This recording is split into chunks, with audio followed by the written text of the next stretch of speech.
आज का ये जो वीडियो है मैथ पे प्रश्नावली 7.1 एनसीईआरटी बुक का बनाया जा रहा है, जिसमें से अब पहले ही आप लोगों को दिखाया गया है कि पहला जो क्वेश्चन दिया गया है उसमें एनसीईआरटी के चैप्टर से दिया गया है बिंदुओं के निम्नलिखित युग्मों के बीच की दूरियां ज्ञात कीजिए। अब ध्यान से सुनिएगा, इसमें बीच की दूरी ज्ञात करना है। इसमें से 3 क्वेश्चन हमने दिया, ठीक है। अब जो यहाँ पे बीच की दूरी निकालने का जो फार्मूला होता है वो क्या होता है, उससे पहले मैं कुछ इंट्रोडक्शन इसका करा रहा हूँ, उसको ध्यान से सुनिएगा। मान लीजिए कि आपका दो बिंदु दिया गया है, एक बिंदु ए दिया है x1 और एक y1, और एक बिंदु बी दिया गया है x2 और y2। इसमें आपको ध्यान में रखना है कि ये x1 और ये y1, x2 और y2। यहाँ पे जो x1 लिखा गया है, चाहे x वाला जो भी टर्म्स होता है उसको हिंदी में बोला जाता है भुज, और y वाला जो भी टर्म्स होता है उसको हिंदी में बोला जाता है कोण, भुज कोण। इस चीज को याद रखिएगा। कभी कभी क्वेश्चन इसको पूछ लेता है कि बिंदु दे देगा और इसमें पूछ लेगा कि भुज बताइए, भुज कौन है। अब उसके बाद इसमें से हम फार्मूला निकालते हैं, यानी AB की बीच की दूरी का निकालने का फार्मूला क्या होगा कि AB निकालने की दूरी, AB निकालेगा x2 माइनस x1 का whole square plus y2 minus y1 का होल स्क्वायर। इसमें यानी देखिए हमने अभी बताया कि यहाँ पर भुज है x वाला, यहाँ पर x2 माइनस x1 यानी s लिखा गया है, यानी भुजाओं का अंतर प्लस लिखा गया माइनस y1, y को बोला जाएगा कोटि, यानी कोटि का अंतर का स्क्वायर, यानी भुज का माइनस करेंगे उसका स्क्वायर करेंगे और फिर प्लस कोटि का अंतर निकालेंगे और उसका स्क्वायर करेंगे। चलिए अब हम सीधे सवाल पे चलते हैं। यहाँ पे हमको दो बिंदु गिवन दैट है, यानी यहाँ पर दिया गया आपका बिंदु है, दिया है 2,3, 4,1। इसमें से आपको निकालना पड़ेगा कि सबसे पहले कि x1 y1 क्या है और x2 y2 क्या है। इसमें से देखिए जो पहला वाला हमारा बिंदु होगा, पहले वाले बिंदु में देखिए x1 और y1, यानी पहले वाला हमारा x1 की वैल्यू आप 2 लीजिएगा और y1 का मान 3 लीजिएगा। फिर उसी के जस्ट दूसरा वाला जो बिंदु दिया गया है, दूसरे वाले में हमने बनाया था कि पहले वाले को x2 बोलेंगे और दूसरे वाले को y2 बोलेंगे, यानी x2 का मान आपका आ जाएगा 4 और y2 का मान आ जाएगा 1। इस चीज को देखिए, यही आपका सारा काम है। अगर इतना आप काम कर लेते हैं, कभी कभी कंफ्यूज हो जाते हैं लोग कि हम x1 किसको बोलेंगे, y1 का मान क्या रखेंगे, x2 का मान क्या रखेंगे और y1 का मान क्या रखेंगे। अब यहाँ पे बीच की दूरी निकालना है, और एक चीज और याद रखिएगा कि बीच की दूरी निकालने का जो सिंबल होता है, बीच की दूरी को हम d से दर्शाते हैं, यानी d का मतलब होता है ये कि बीच की दूरी निकालना। उसका आप सूत्र लिख सकते हैं कि ब्रैकेट में x2 माइनस x1 का whole square plus y2 minus y1 का होल स्क्वायर। अब यहाँ पे आप जो जो माने हैं उसको लिख लीजिए, यानी जो जो दिया गया था। x2 की वैल्यू अगर 4 दिया गया तो 4 रखिए, x1 का मान 2 दिया गया था 2 रखिए, स्क्वायर करिए, प्लस y2 की वैल्यू देखेंगे 1 है, फिर माइनस y1 का मान देखिए 3, फिर अब देखिए 4 में से 2 निकालेंगे 2 बचेगा और 2 का स्क्वायर कर देंगे, कितना हो जाएगा 4, क्योंकि स्क्वायर 2 इस पे घात लगा है। 4 में से 2 घटाएं 2 और 2 का अगर स्क्वायर होगा कितना मिल जाएगा 4।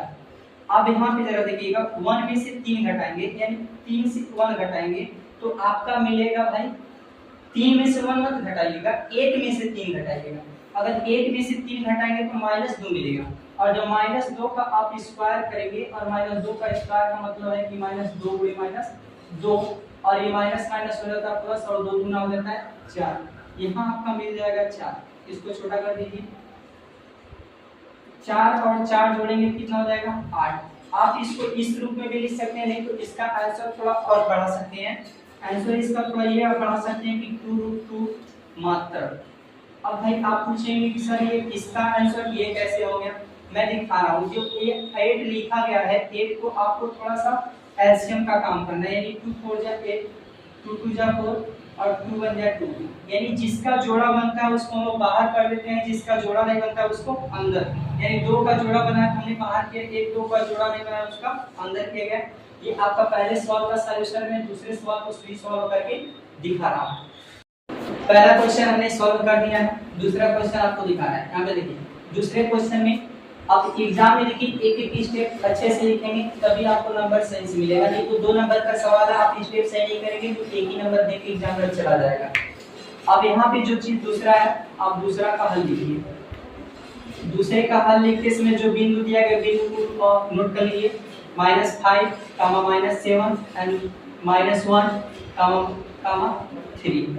अब यहाँ पे आपको क्या करना है कि सबसे पहले याद रहे, सबसे पहले x1, y1, x2 और y2 इसका वैल्यू आपको रखना पड़ेगा। तो ऐसे आप लिख लीजिए x1, x2, फिर लिख लीजिए y1 और y2। अब यहाँ पे x1 और x2 को होगा क्या, ध्यान से सुनिए, मैं अभी बताया हूँ कि जस्ट भुज और कोटि के बारे में। पहला वाला जो रहेगा वो भुज होगा, यानी पहला बिंदु ये है, यानी x1 का मान यहीं से मिलेगा और x1 का मान मिल जाएगा -5।